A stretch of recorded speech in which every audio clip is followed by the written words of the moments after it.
deal with airplane peanuts.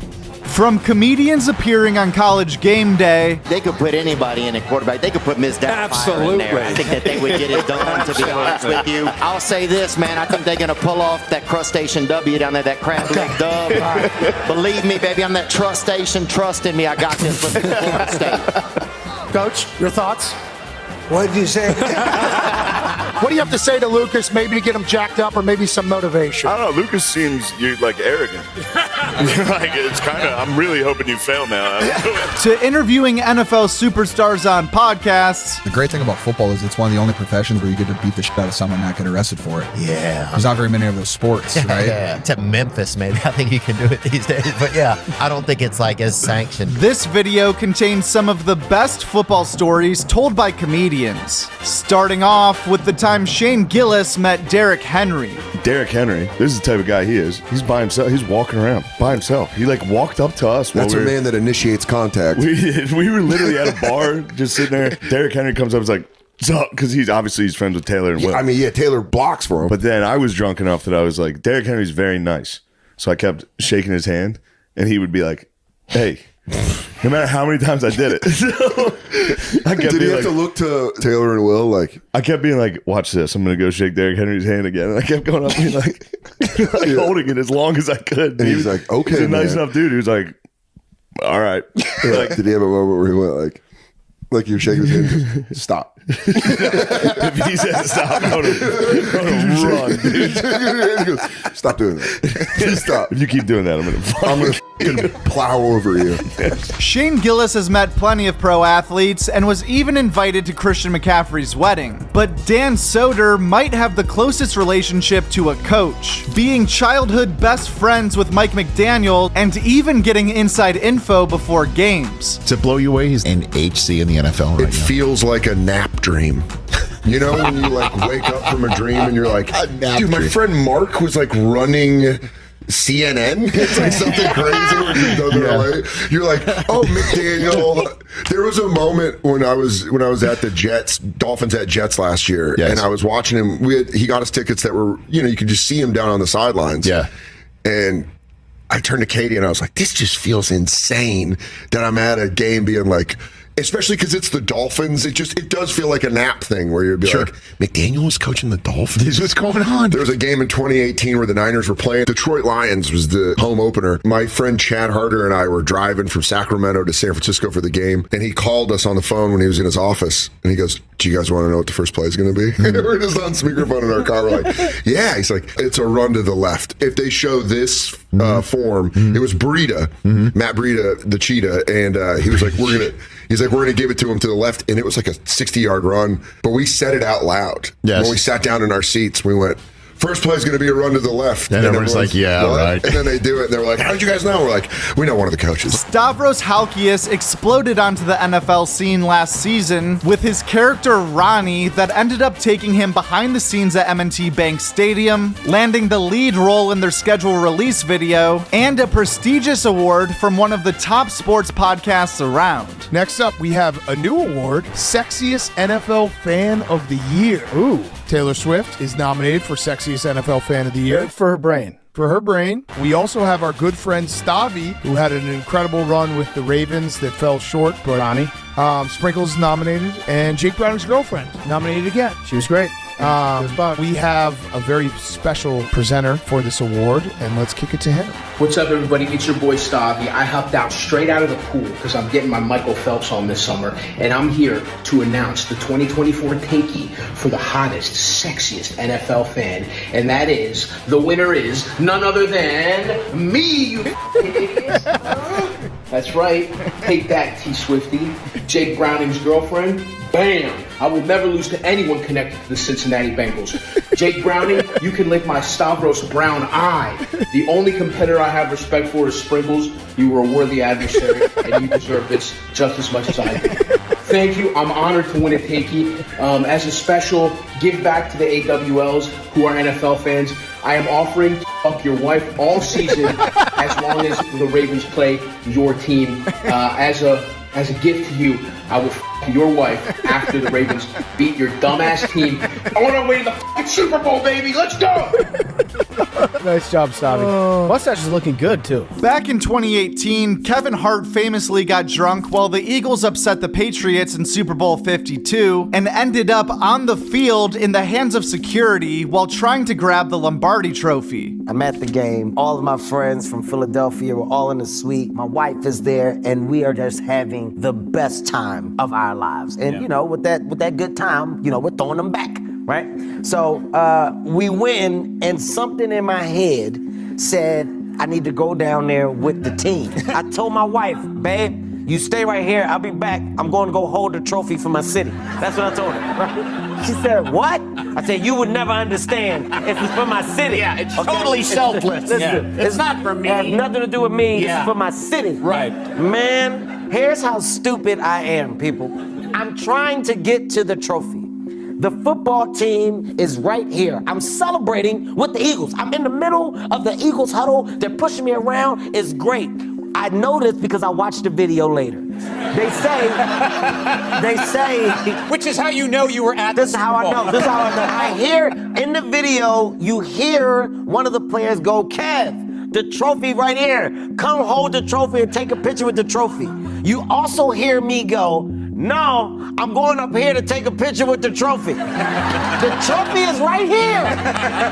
All I gotta do is turn around. I'm so gone that I said, no, man, I'm going up here to take a picture with the trophy. Fellow Eagles fan Shane Gillis was on the opposite end of this spectrum after witnessing the Eagles lose the Super Bowl in 2023. You start You rolling. can't give up a defensive touchdown and a punt return. You can't beat them with that. But then you guys answer, and they start driving. They start get driving. down to about a minute 15. Hopefully they score quick and we get a chance. And you saw Sirianni call it, like, let him score. Yeah. We want the ball back. Oh, yeah. Let him score. And then the Bradbury hold call happens. And then basically at that point, you're like, Oh, as soon as the hold was called, I was like, oh, it's game. yeah, Literally, the flag left his hands, and I was like, game. yeah, I was like, it's over.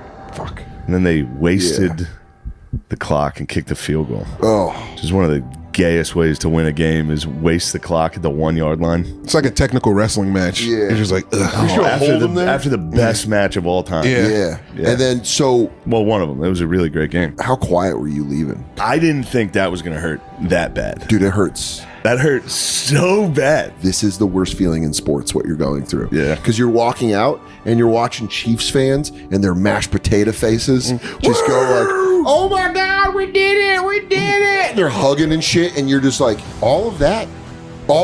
And by the way, you had spent a week there having like unbelievable time. When I went to the Super Bowl, I'd been flying out to San Francisco and staying with McDaniel, going to the divisional game, And going your to the guys coaching your It's buddies. my boy from Yeah. middle schools coaching my favorite team, and it's like I was like, we're gonna go on the field, and that loss happens, and it's like instantly you're like, fuck. I got to get out of here. I got to get an Uber for the next 3 hours. Just Just go drink? Yeah, we went to a bar. Put on Drake. No, that's not a Drake time. That's not Yeah, Drake you time. can't put on Drake because It's Drake's fucking Batman soundtrack time.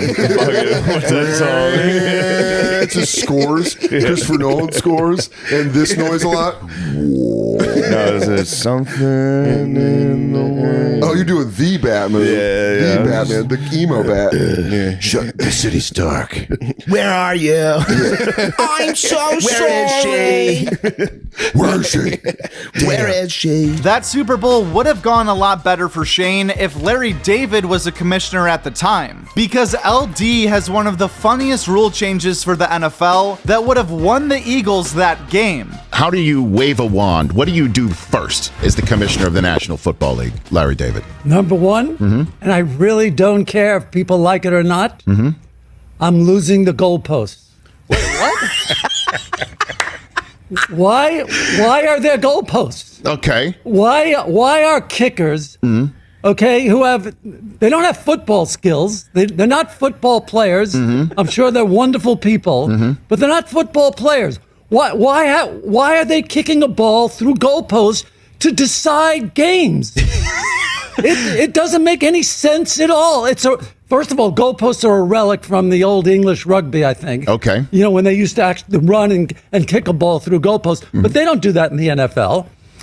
There's no need for goalposts. What? Wouldn't the game be better without him? Think about it. Why not just have leaping frogs to decide games? See if a frog can leap through a little goalpost that you set up, okay, on the floor, and if the frog can leap through the goalpost, then do that. What? Why kick it through a goalpost? Well, it's not called leaping frog ball. It's called football. So you're saying take the feet out of footballs? Is that what you're saying, Larry? Is that what you're saying? Yes. Why? Feet are deciding games, and they shouldn't. Why should one player with this skill, like the guy on the Ravens, Justin Tucker, yeah. Why should this one player who does nothing but kick a ball be deciding games when you have how many people on a football team? 11 or 53 man roster. When you have 52 other players who are actually playing, and this one person, this 53rd person, is deciding games, it makes no sense whatsoever. Maybe. Yes. After I got rid of the goalpost.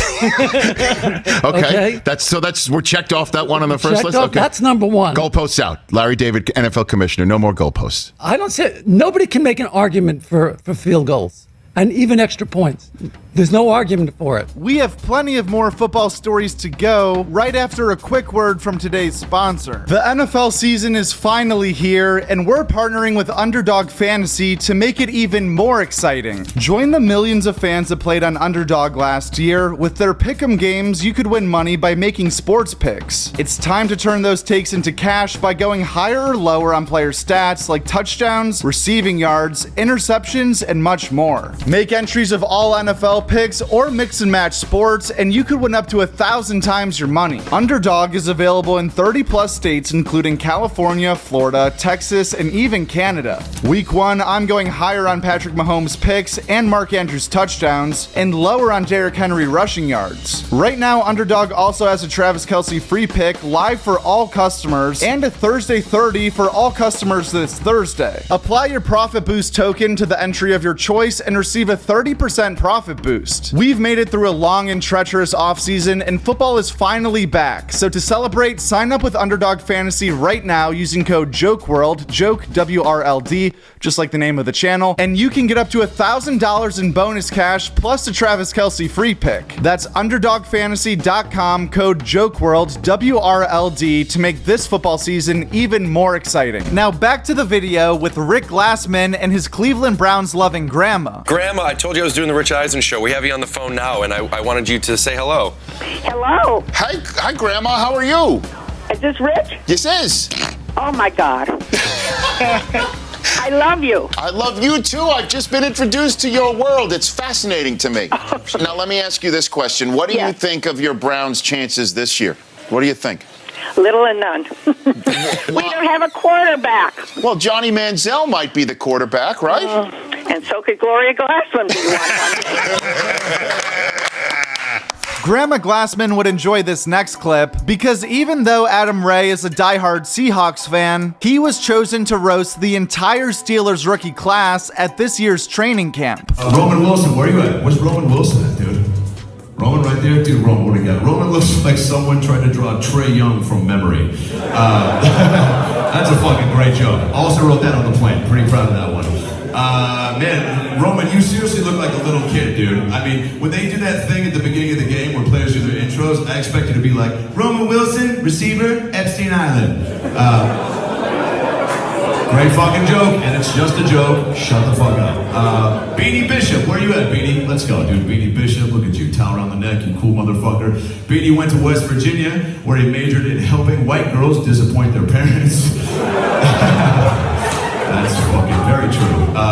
Look it up on Facebook. Speaking of NFL roasts, Bill Burr was not in attendance for the roast of his favorite quarterback, but the Boston-born comedian was a part of Tom Brady's Patriots Hall of Fame induction ceremony, where he took some shots at Patrick Mahomes and told the story of New England's rise to dynasty status. There's not a lot of sure things in life, but I can guarantee you, you're never going to see another quarterback come along and in 20 years go to 10 Super Bowls and win 7. I don't want to hear about that guy from the Chiefs. Andy Reid is too fat to make that happen. It ain't happening. I don't like the way he runs. So, I gotta be honest with you, it's mind-boggling as a lifelong Patriots fan to be here. You younger fans, I know that doesn't make sense. But taking you back, when I first started watching way back Jim Plunkett, it was like we were barely in the league, right?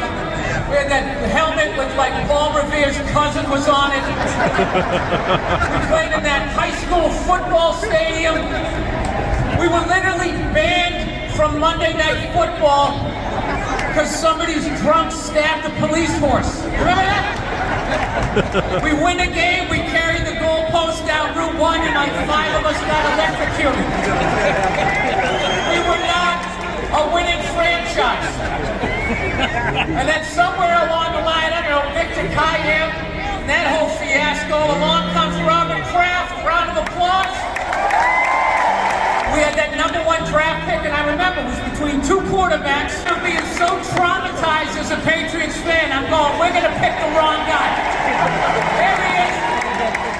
I'm like, we're picking the wrong guy. So we get through, and then when Seattle gets Rick, and I'm thinking, there you go, Rick's going to be a Hall of Famer, Drew's going to blow his knee out, and for the first time ever, we finally picked the right guy, turns it around. We get there with Bill Parcells, he got mad about some groceries and he left. Remember? And I'm like, here we go again. And then Bill Belichick comes along, drafts Tom Brady.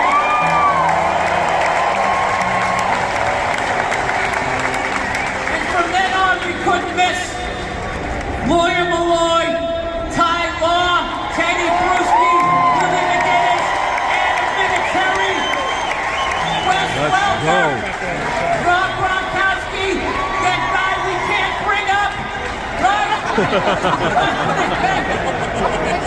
Edelman, one of the greatest catches ever. Another Patriots star, Julian Edelman, has become very involved in the comedy world since retiring from the NFL. From starting a podcast with Sam Morril, to performing at the Roast, and even becoming a frequent visitor at the Comedy Store and Comedy Cellar. One of my favorites was I brought Julian to the cellar, and one of the bouncers there goes, "Oh man, can I get a picture with you?" And they take a picture, and the second he takes the picture, he goes, "Go Giants!" Ooh. Immediately, like he just wanted that moment, but he was like, I was like, and Julian was cool about it. I was like, all right, that's it. Yeah, I mean, who cares? I mean, I was. Yeah, what are you gonna do? Yeah, well, I used to love the Niners and stuff. I was like that way too. But you get a lot of hate on the street though, like from Jets fans. Oh yeah, you get a lot of love, but you also get the like that obligatory like, New York, like, fuck you, dude, you did this to the Jets. It was like 20 years of me hating the Patriots, to the point where like Gronkowski and Julian Edelman have come to hang out at the Comedy Store, and the manager Richie was like, "You want to meet Rob Gronkowski?" And I was like, "No." Yeah, well, I wouldn't want to either. At the time.